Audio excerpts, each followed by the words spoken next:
मुकुंदा बताते हैं कि एक दिन महाराज अपने 13-14 भक्तों के साथ अचानक इलाहाबाद में एलेनगंज वाले मकान में पधारे। आते ही मुझसे बोले, सबको प्रसाद खिलाओ। महाराज जी पूजा घर में ही बैठते थे और दरवाजे के पास ही बाहर आंगन की तरफ रसोई घर था। उनका ये आगमन पहले से नियोजित नहीं था, आकस्मिक था। मेरी पत्नी रमा जी रसोई में प्रसाद बनाने में व्यस्त हो गई और मैं भी बाबा जी की सेवा में उनके पास बैठ गया। मैं निश्चिंत था कि सब काम हो ही रहा है। इस बीच मेरी पत्नी ने 3-4 बार मुझसे कुमाऊनी भाषा में कुछ सुनने को कहा, लेकिन जब भी मेरी पत्नी आवाज लगाती और जितनी बार मैं बाहर उठकर उनके पास जाने की कोशिश करता तो बाबा जी तुम कहाँ जा रहे हो, बैठो कहकर मेरा हाथ पकड़कर बैठा लेते और कोई बात छेड़ देते, हमें बातों में लगा लेते। और साथ में ही बाबा जी मेरी पत्नी से वहीं से आवाज लगाकर बीच बीच में कहते रहे, जल्दी करो जल्दी करो।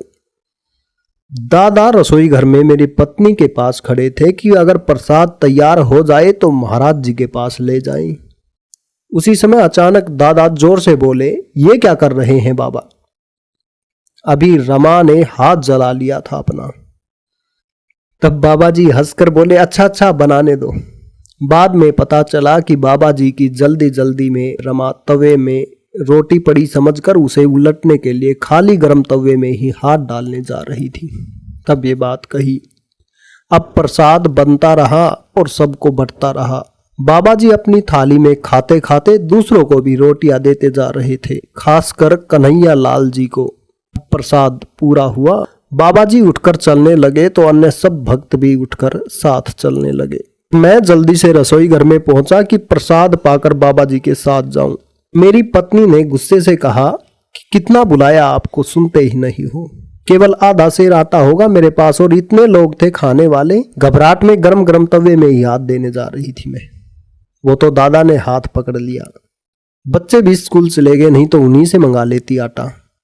उस समय तो मुझे कुछ समझ नहीं आया और बाबा जी की थाली में बची हुई एक रोटी में से आधी समय खाकर आधी अपनी पत्नी के लिए प्रसाद रूप छोड़ दी और मैं बाबा जी के साथ भागा। उसके बाद रात को पूरी लीला के विवेचन के बाद यही समझ पाया कि बाबा जी हमारे लाज बचाने के लिए अपना खेल कर गए। अपने भक्त की लाज बचाने के लिए महाराज जी ने अपने भंडार कोष खोल दिए थे। अष्ट सिद्धि नवनिधि के स्वामी तो हैं ही बाबा जी। महाराज जी के घर में विराजते ही भक्त के घर में अन्नपूर्णा माता स्वयं विराज गई।